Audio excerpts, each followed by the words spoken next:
Georges Sand e Alfred de Musset.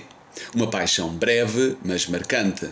Georges Sand, 1804-1876, foi não só uma mulher de personalidade poderosa e invulgar, de espírito independente e livre, como também dotada de inteligência, de modernidades e audácia que lhe permitiram destacar-se numa multiplicidade de áreas. Cedo se assumiu como escritora profissional, com uma capacidade avassaladora de produção que a levou a abordar uma grande diversidade de temas. As suas obras completas atingiram um total de 105 volumes e influenciaram gerações de escritores. Colaborou na imprensa com inúmeros artigos, participou intensa e ativamente na vida social, artística, intelectual e política do seu tempo, foi uma acérrima defensora da democracia, do socialismo, do proletariado e das diferentes revoluções do século XIX francês, para além de ser considerada uma das precursoras do feminismo. Foi uma grande apreciadora de música e de teatro, para o qual escreveu várias peças. Destacou-se como pintora, tendo-lhe sido atribuída a descoberta de uma técnica, a d'entretage. Foi esposa, mãe de família e uma incrível sedutora, tendo desencadeado inúmeras paixões entre os homens, sendo que alguns eram dos mais ilustres da época, entre eles Chopin. E, como se não bastasse, sem abdicar da sua feminilidade e extrema capacidade de atração, não só adotou um pseudónimo masculino, como se travestiu de homem e lhes imitou a pose e o comportamento, transgredindo todos os cânones sociais. Em suma, embora tendo vivido em tempos tumultuosos, propícios a ideias e comportamentos revolucionários, poucas pessoas se podem comparar a Georges Sand na originalidade, capacidade e coragem para criar um estilo próprio, vivendo de acordo com as suas próprias convicções, crenças e opiniões. Georges Sand, pseudónimo de Amandine Aurore Lucille Dupin, nasceu em Paris no ano de 1804. Tudo em Sand parece extraordinário, inclusivamente as suas origens. Pelo lado paterno, descendia de um bisavô conde que chegou a marechal da França e que era filho ilegítimo de um antigo rei polaco.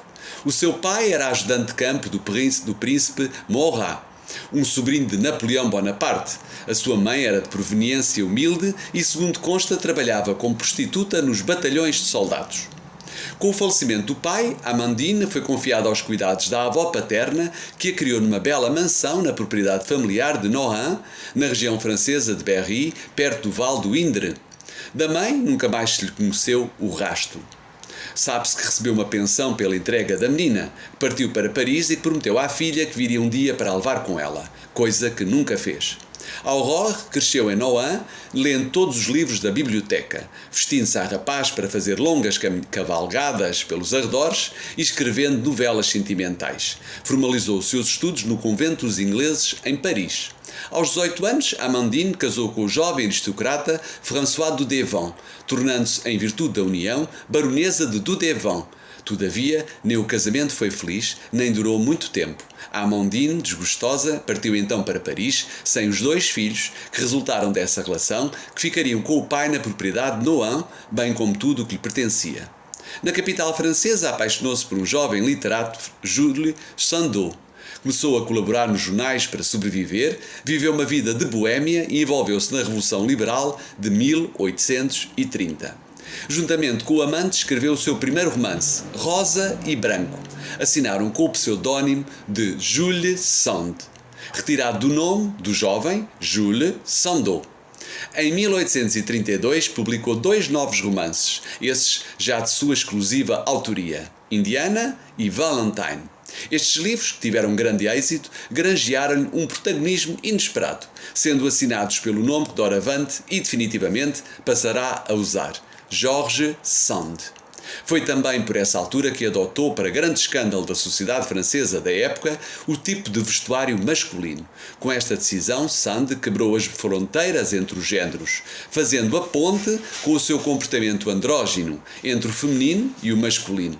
Acabou com o lugar comum dos estereótipos sociais devidos ao sexo e a clausura do seu destino de mulher.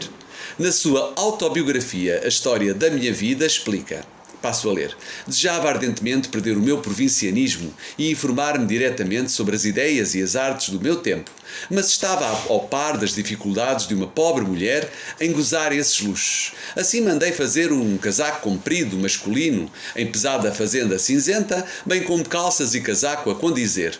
Com um chapéu também cinzento e uma enorme gravata, adotei a imagem de um estudante. Não consigo expressar o prazer que me davam as minhas botas. De boa vontade dormiria com elas. Com aquelas solas revestidas a ferro, sentia-me firme a andar pelas ruas. E corri Paris de uma ponta à outra. Dava-me a sensação de que poderia dar a volta ao mundo. Com aquelas roupas não temia absolutamente nada. Saía para a rua, independentemente do tempo, voltava para casa a qualquer hora da noite, sentava-me em qualquer lugar obscuro no teatro. Ninguém me prestava atenção e ninguém suspeitava do meu disfarce. De qualquer modo, a escritora não tinha uma imagem muito favorável das suas congêneres, chegando a escrever: a mulher é imbecil por natureza. Parece, para contrabalançar a iminente superioridade que as suas delicadas percepções lhe conferem, o céu colocou propositadamente no seu coração uma vaidade cega, uma idiota crueldade. Para se dominar este ser tão subtil, flexível e penetrante, basta tecer-lhe elogios e afagar-lhe amor próprio. George Sand não só se tornou uma aclamada escritora, como, possuindo uma ardente e generosa capacidade para se apaixonar e fazer-se apaixonar, a utilizou abundantemente. Todavia, fez sempre questão de ser mais poderosa e forte do que os seus amantes, que eram, por norma, homens muito mais novos do que ela, delicadamente femininos, de saúde frágil, que ela se entretinha a cuidar, maternalmente ou paternalmente. Toda a sua vida foi um vai-vem de paixões arrebatadas, que foram objeto de bisbilhotice de toda a cidade de Paris. Entre estas, há rumores de uma ligação homossexual com a atriz Marie Dorval.